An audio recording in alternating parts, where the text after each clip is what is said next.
자, 이런 얘기 하나 해드릴까요? 권영준이라고 대법관 후보가 있어 지금. 윤석열이 임명 동의안 제출했어요. 권영준, 서경환 제출했는데 이놈을 봤더니 이놈이라니까요. 근데 이놈 맞아요, 내가 봤을 때. 이 사람 판사 출신이에요. 판사를 하고 있다가 로스쿨 교수로 가요. 그래갖고 의견서를 막 써줘. 그래갖고 벌었다는 돈이 18억. 그 중에서 김현장에서만 10억을 벌었다. 로스쿨 교수하면서. 설명해줘요, 변호사님? 이거 어떻게 설명해요, 이거를? 아니, 이런 어떤 시장이. 구조에 있는지 설명해달라고. 아니, 뭐 어떤 구조에 있겠어요? 이거는 뭐 어디까지나 저의 상상에 불과합니다만은, 뭐 변호사 개업하지 않고 법학대학원이 있으신 분이 법률 의견서를 낸다. 이것도 제가 봤을 때는 적법성 논란이 좀 있을 수 있는데, 근데 어디까지나 제 생각입니다만, 제 생각에는 그 논문 형식으로 의견서를 작성했을 것 같아요. 대법관을 이미 지내신 분들도 의견서 하나에 5천만 원씩 하진 않거든요. 근데 법률 의견서를 5천만 원씩 받았다는 거는 논문의 형식을 띄고 특정 그 입장, 원피고의 입장을 반영하는 그런 논문을, 이거 서울대에서 나온 논문입니다, 좀 이런 식으로 나오지 않았을까. 저는 그 생각이 좀 들었어요. 정확하게 모르겠는데, 뭐 알겠습니까? 저는 이런 데 못 끼어요. 저는 법률 카르텔 못 끼는 사람입니다. 아무튼 간에 이걸 보고, 아무튼 그런 느낌이 좀 드는데, 이거 하나에 5천만 원씩 받았다는 것도 심각한 문제가 있을 수 있고, 그리고 과연 학자로서, 그리고 판사를 할 사람으로서 자기의 어떤 연구 성과라든지 의견을 누군가의 특정 비용을 주고 작성을 해줄 수 있다면 과연 이 사람이 판사로서 적합한 사람일까? 이거 돈 많이 주는 대로 유리하게 써주는 그런 거잖아요. 그리고 그러니까 거기에 5천만 원씩 줬다는 거는 이 사람의 이 글이 재판에 영향을 줄 수 있기 때문에 그렇게 돈을 주는 거고. 그건 당연한 거죠. 그 로펌에서는 그러니까 당연히 글을 쓰는 거고, 의견서를 교수한테 의견서를 받는다면 그거는 뭐 사실조회일 수도 있고, 뭐 전문가 감정 막 이런 거, 이거는 뭐 의사들은 그럴 수 있지만 법률가는 그럴 수가 없잖아요. 그러면 아마도 논문 형식으로 나가는 그런 게 아니었을까, 좀 그런 생각이 좀 들고, 그리고 보고 있으면 성질 나죠. 그러니까 김영준 저 사람이 권씨가 머리는 좋아요. 같은 권씨라고 지금 쉴드 치신 거예요, 방금? 아니 들어봐요. 서울대 법대를 나왔는데 사법시험 수석 합격자야. 그러니까 저쪽에서는 엄청난 엘리트인 거예요. 그래서 판사 생활을 하다가 이제 로스쿨 교수로 들어갔는데, 말하자면 그냥 전관인가 정관. 근데 의견서만 써주고 누군가한테, 그러니까 김현장한테서만 10억을 벌었다는 거잖아요. 윤석열이 좋아하는 대한민국의 이익권 카르텔이 저런 거잖아요. 그 얘기 하고 싶어서 그런 거야. 그거죠. 사실은 그렇게 보여질 여지가 굉장히 강하죠. 예. 그리고 이걸 보면 속이 터질 수밖에 없는 게, 누구는 딸이 600만 원 장학금 받았다고 미래의 장관이 돼버렸으니까 유죄 판결을 받는데, 과연 여기에다가 뭐라고 할까? 그러게. 예, 대법관이 됐을 때 이렇게 5천만 원씩, 이게 뭐 연구비 명목이었는지 자문비 명목이었는지 모르겠습니다만, 과연 국립대학교 교수가 이런 역할을 할 수 있는가? 저는 이것부터 사실 의문이에요. 만약에 조국 장관님이 특정 로펌에서 돈 받고 이렇게 의견서를 작성했다고 생각해보세요. 어떻게 됐을까요? 똑같이 그냥 갖다 한번 대입을 한번 해보자고요. 그리고 딸이 600만 원 받은 게 김영란법 위반이라고 했는데, 그러면 본인이 로펌에서 받은 거는 나중에 대법관이 돼가지고 이 사람이 과연 김현장 사건, 태평양 사건, 세종 사건, 피터앤김 사건을 왔을 때 공정한 판사로서 공정하게 역할할 수 있을까요? 자기한테 사건 30건 맡기고 돈 수십억을 준 그렇지. 펌한테. 그러니까 그렇지. 지금 현재 이제 김명수 대법원장도 임기가 끝나갑니다. 대통령 임기가 5년인데 대법원장 임기는 6년입니다. 소신껏 하라고. 그러면 이제 윤석열이 저 임명 동의안 국회를 보내고 그러면 나중에 진보하고 중도 보수 이쪽에 그게 숫자가 바뀌어요, 나중에. 바뀌어가지고 대법원이 판결 내릴 때 좀 불리하게 작동할 수 있을 가능성이 높고, 그거 지금 헌법재판소도 그런 흐름으로 갈 가능성이 높죠.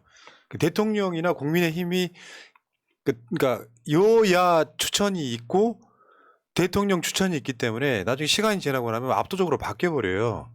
그래서 저는 이 이야기는 또 다른 맥락에서 보면 바뀌기 전에 끌어내려야 된다는 이 생각도 좀 들고요. 자, 근데 이제 오늘 조민 씨가 그거 있었죠. 그 자기 입장 발표를 했거든요. 소송 포기한다. 한번 읽어봐요. 안녕하세요. 조민입니다. 오랫동안 고민해왔으나 이제야 실행할 용기를 갖게 되어 알립니다. 의사 면허는 반납한다고 이미 알려드린 바 있습니다. 이에 더하여 저는 현재 진행 중인 고려대와 부산대 입학 취소에 대한 소송을 취하하고자 합니다. 저는 모든 것을 다 버리고 초심으로 돌아가 원점에서 다시 시작하고자 합니다. 앞으로 저는 사회적 책임감을 가지고 대한민국 국민으로서 사회에 공헌할 수 있는 제 미래에 대해서 진지하게 고민하겠습니다. 감사합니다. 결국에는 이제 소송하지 않고 처음부터 다시 시작한다는 건데, 왜요? 그러니까 내가 봤을 때 소송해도 좋은 안타까워. 결과가 안 나올 거라고 생각하는 측면이 있어 보여요. 저는 이거 100% 이해해요. 이거 예를 들어서 소송에 이겨서 의사면을 회복했어요. 정상적으로 우리나라에서 의사로서 활동할 수 있을까요? 전 못한다고 생각해요. 그러니까 정권 바꾸지 않는 한 힘들다. 그러니까 정권이 바뀐다 하더라도 우리나라에 그 약간 좀 정신 상태 안 좋으신 분들이 그대로 어디 가는 거 아닌 거고 그 사람들이 정상적으로 의사로서의 역할을 할 수 있게 하겠는가. 그리고 이 소송을 한다는 행위가 제3자의 입장에서는 별거 아니게 보일지 몰라도 소송을 한다는 행위는 사람 피 말리는 행위예요. 맞아. 근데 이 어리다고 표현해서 조금 죄송하긴 합니다만 이 어린 사람이 소송 중에서 가장 어렵다고 하는 행정소송을 2개, 3개씩 하면서 본인이 이해관계, 이익관계가 불분명한 그것도 지금 이분은 그냥 사회적 관심인의 딸일 뿐이지 본인이 어떤 사회적 사명이나 그런 걸 부여받은 사람 아니다. 공직자는 아니란 말이에요. 저는 이 상황에서 본인이 논리적으로 잘 선택했다고 생각해요. 그러니까 뭐 어떤 식으로 조민 정도 되면은 뭘 해도 성공할 것 같긴 한데, 그렇긴 한데. 저 권영준이는 뭐 저렇게 돈을 많이 벌어도 얘네들은 당연한 거고, 아까 조국 장관 서울대 교수 파면 이유가 맞아요. 예. 다 빼고 몇 년 전에 부산대 의존원 교수가 조민 씨한테 줬다는 장학금이에요. 예. 이렇게 불공평한 나라가 그러니까 어딨냐. 딸이 받았는데도 그러면 장관 본인이 될 거. 받은 거는 어떡할 거냐고. 그러니까. 이제 본인이 여기에서 엄청난 딜레마가 생기는 거예요. 내가 대법관이 되면 유죄고 대법관이 안 되면 무죄인 거야. 진짜 너무 개판입니다. 알겠습니다. 우리나라. 사법부. 자, 그 이야기 하시고요. 뭐 갑자기 막 많은 분들이 릴레이를 하셔가지고 좀 읽어드릴게요. 하바나님, 박미선님, 아나키스트님, 후니뮤직님, 유달사님, 클레이님, 블루토파즈님, 김경미님, 사랑맘찜, 하루지기님, 하얀맨들레님, 먼지먼지님, 김종욱님, 하바나님, 김경미님, 바비님, 박주연님, 르노박님, 그리고 아까 엄청 긴 분 계셨는데 그건 적어놓지를 못했네. 찾아갖고 읽어드리고 너무 길어. 여기 있네. 강엔 녹조라떼, 바다엔 방사능 핵병의 기물. 너무 기네요. 야, 순간 유토피아인 줄. 네. 자, 여기까지. 그리고 그 다음에 이제 이권 카르텔 관련해 갖고 우리 인천이 형이 돌아왔다. 이거 있잖아요. 그 유인천 같은 캐릭터, 이동건 같은 캐릭터 그런 거지. 겉으로 탤런트로만 봤을 때, 배우로만 봤을 때는 그럴듯해 보여. 근데 막상 정치권의 완장참은 있잖아요.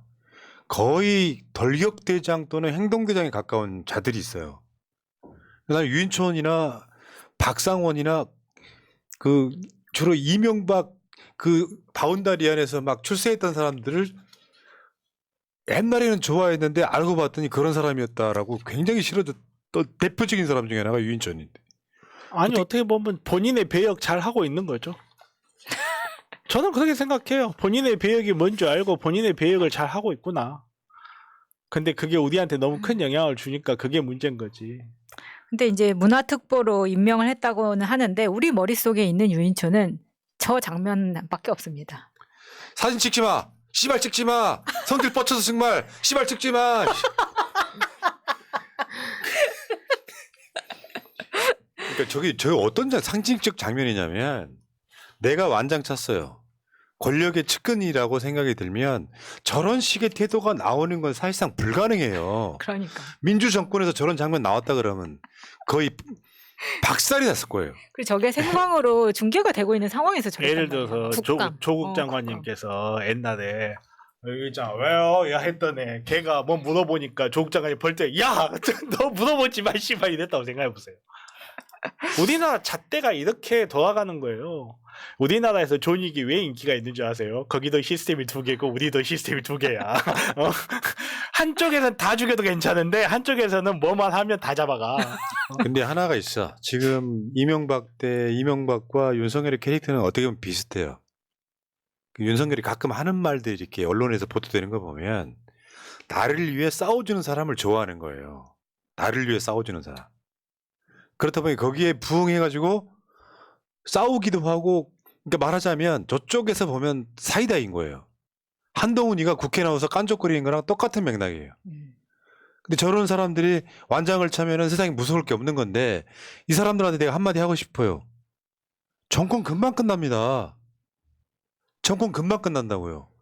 그저 끝나고 나면 또 다시 조사받고 수사받고 이 반복되는 패턴일 때 최소한 윤석열 이 새끼는 창의성도 없어. 저 유인촌이나 이동관이나 저 사람들 나이가 몇 살이고 이미 역사적으로 저 사람들에 대한 평가는 끝난 거예요. 완장차고 정권 덜개정했던 사람이 끝난 건데 그걸 다시 가져와. 주위에 사람이 그렇게 없나? 재활용 가능한 쓰레기를 다시 새 제품으로 만드는 거는 리사이클링, 업사이클링이라고 하지만 재활용 불가능한 쓰레기를 모으는 건 쓰레기 매립지일 뿐입니다. 지금 윤석열 정권의 모든 장관들이 다 그렇지 않습니까? 이미 한번 해봤던 사람들 쓰레기 매립지로 만들고 있어요, 정부를. 그러니까 유인촌도 장관 할 때 블랙리스트 논란이 있었고요. 그래서 유인촌이 블랙리스트 뭐 만든 적 없다라고 발뺌을 하고 심지어 그저 박근혜 제부가 쓴 SNS가 저거예요. 주변이 구린내 진동하는 꼴인데 자기만 깨끗하다 꼴이다. 강한 부인은 강한 민정꼴 뭐 이런 식으로 이제 논란이 됐던 적이 있었고 이게 2017년 이야기고요. 그때 왜 블랙리스트 만든 적 없다고 했냐면 그 당시에 윤석열이 이 유인촌을 수사를 했었거든요. 아 그때 윤석열이 한 거예요? 블랙리스트에 이제 거기에 제대로 핵심이 안 걸렸을 뿐이지. 그때 이동관도 수사했다고 어제 우리가 방송 말씀드렸잖아요. 유인촌도 사실은 수사를 했어요. 결국에 위법성이 안 드러났다고 보는 게 맞는데 자기가 수사했던 사건의 관련자들을 막 끌어올리는 거예요. 안 드러난 걸까요? 어디 캐비넷에 들어있는 걸까요? 갑자기 궁금해지네. 아니 올해 초에 갑자기 유인촌이 본업으로 돌아오겠다는 인터뷰를 한번 한 적이 있었어요. 그런데 그게 이제 3월 정도였는데 지금 3개월, 3, 4개월 지난 이후에 갑자기 유인촌을 문화특보로 임명을 하겠다는 겁니다. 근데 그 당시에 인터뷰에서도 유인촌이 뭐라 그러냐면 요즘 젊은 애들은 내가 배우인지 모른다고 이야기를 해요. 그 말인즉슨 유인촌은 지금 연기를 그만두고 이런 생활을 그만둔 지가 꽤 오래됐기 때문에 이 사람을 다시 문화특보로 쓴다는 것에 대해서 국민적 공감대가 없다는 겁니다. 그리고 없던 자리예요, 문화특보라는 게. 근데 새로 만들어서까지 이 사람한테 자리를 준다는 거는 MB 계열의 사람들한테 청탁을 받았거나 꽂아달라는 부탁을 받아서 한 자리 만들어준 것밖에 더 되지 않느냐라는 비판을 직면할 수밖에 없다는 겁니다. 조금 있으면은 대통령실에 유튜브 방송 특보가 생길 가능성이 있습니다. 장관급으로.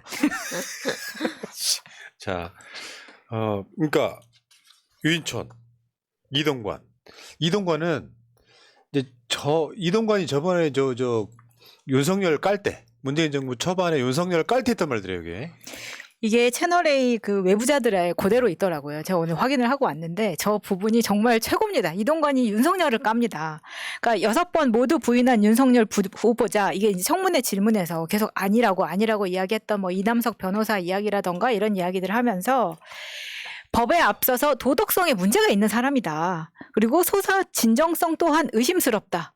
예리한 칼잡이가 되어야 할 자리에 검찰총장이 이런 사람이 앉히는 것에 대한 불만을 강력하게 어필합니다. 희한해 캐릭터들이. 저럴 때는 저렇게 이야기하고 또 그 밑으로 기어 들어가. 권력이 뭔지 모르지만. 이동관이 이제 학폭 이야기가 또 이제 임명을 하면 또 다시 도출이 되겠지만 이동관 자체는 전화로 모든 걸 해결하는 캐릭터예요. 하나고 이사장 김승희한테 전화 때리잖아요. 그래놓고 상황 알아보려고 그랬다 같은 개소리하고. 검사들이 그러잖아요. 부동산 투기 문제가 나오니까 언론사에다 전화를 하고 정권 실세가 저런 캐릭터입니다. 어쨌건 이동관과 유인촌은 앞장서서 막무가내로 하는 행동에 기질이 있다. 그렇게 못하면 다 자르겠다 뭐 이런 식으로 지금 윤석열이 협박을 하고 있는 거잖아요. 근데 저만한 인물들이 없는 거예요. 보니까 저 정도 인물들이 없는 거예요. 다시 불러들이는 거죠. 그러니까 방금 임그리님이 설명했던 것처럼 쓰레기 매립지인데 일단 그 깨끗하고 한 번도 쓰지 않은 행주를 이렇게 쓰레기를 닦아서 버릴 수 없기 때문에 원래 쓰던 거 어차피 버릴 거 갖다가 한 번 더 쓰고 버리자 이렇게밖에 안 보인다는 겁니다. 야, 어떻게 듣는 빨아 쓰는 행주 뭐 이런 빨아 쓸 수도 없는 마지막 단계. 네, 에휴 씨. 지금 방송 언론 탄압 관련해 가지고요. KBS 수신료를 따로 걷는 쪽으로 가고 있잖아요. 사실상 그렇게 할 거예요. 전기요금하고 KBS 수신료를 따로 걷는데 최대 연 2,269원 비용이 또 발생한답니다. 그러니까 한전 요금에다가 KBS 수신료를 같이 붙여서 이제 냈었잖아요. 근데 2,269억 원 비용 발생한다는 지금 자료가 나왔어요. 어차피 얘네들은 그거 신경 안 써요. 2,296원 비용 생기는 거 그거 자기들 돈이에요.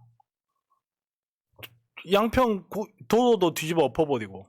얘네들은 국가의 돈 전혀 관심 없는 애들이란 거 우리 모두 알잖아요. 네. 국가의 돈을 국민들한테 쓰는 것보다는 자기를 위해서 쓰는 게 좋은 거라고 생각하기 때문에 결국 2,296억이라는 비용이 발생하면 저 비용이 왜 발생하겠어요? 뭐 때문에 발생하겠어요?